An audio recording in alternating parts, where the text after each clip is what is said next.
Assalamualaikum warahmatullahi wabarakatuh.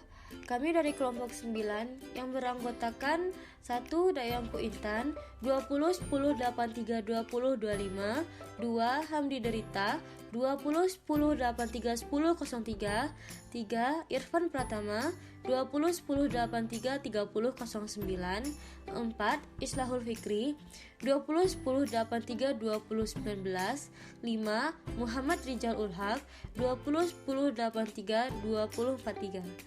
Baiklah, pada kali ini kami akan membahas materi tentang ketaatan pada hukum. Ketaatan hukum. Ketaatan hukum adalah kepatuhan pada hukum. Dalam hal ini, hukum yang tertulis yang didasarkan pada kesadaran. Hukum dalam hal ini ialah hukum tertulis atau peraturan perundang-undangan yang mempunyai berbagai macam kekuatan, yaitu kekuatan berlaku. Teori taat pada hukum. Yang pertama, kepatuhan atau compliance, yaitu harapan akan suatu imbalan dan usaha untuk menghindarkan diri dari hukuman yang mungkin timbul apabila seseorang melanggar ketentuan hukum. Ada pengawasan yang ketat terhadap kaidah hukum tersebut. Yang kedua, identifikasi atau identification, yaitu bila kepatuhan terhadap kaidah hukum ada bukan karena nilai intrinsiknya, melainkan agar keanggotaan kelompok tetap terjaga serta ada hubungan baik dengan mereka yang diberi wewenang untuk menerapkan kaidah-kaidah hukum tersebut. Yang ketiga, internalisasi atau internalization, yaitu bila seseorang mematuhi kaidah-kaidah hukum karena secara intrinsik kepatuhan tadi mempunyai imbalan. Isinya sesuai dengan nilai-nilainya dari pribadi yang bersangkutan.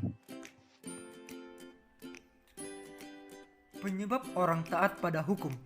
1. Orang menaati hukum karena takut akan sanksi atau hukuman. Sanksi itu adalah petaka bagi yang terkenanya. Hukuman itu dijatuhkan kepada seseorang yang terbukti melanggar hukum dan diputuskan bersalah oleh pengadilan. Hukuman pada dasarnya adalah perwujudan konkretisasi kekuasaan negara dalam pelaksanaan kewajibannya untuk dapat memaksakan ditaatinya hukum. Dengan adanya sanksi itulah, secara normalnya manusia pasti ada rasa takut karena kehidupannya di penjara menjadi serba terbatas dengan aturan ketat yang ada.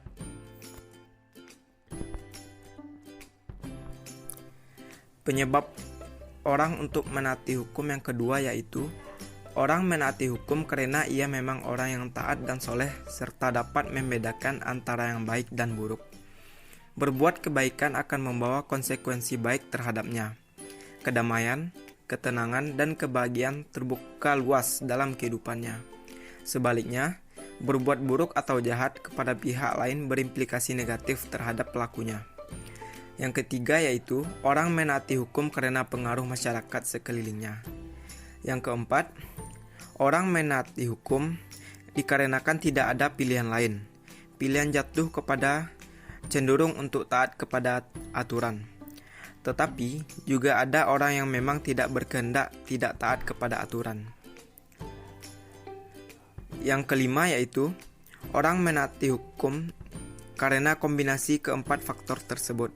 Hal ini adalah konsekuensi logis gabungan dari keempat penyebab mengapa orang menaati hukum. Artinya, dapat saja orang menaati hukum itu disebabkan oleh salah satu atau lebih, bahkan mungkin semuanya, sebagai hal yang menjadi latar belakang ketaatannya. Sekian pembahasan materi kali ini. Terlebih terkurang kami mohon maaf. Wassalamualaikum warahmatullahi wabarakatuh.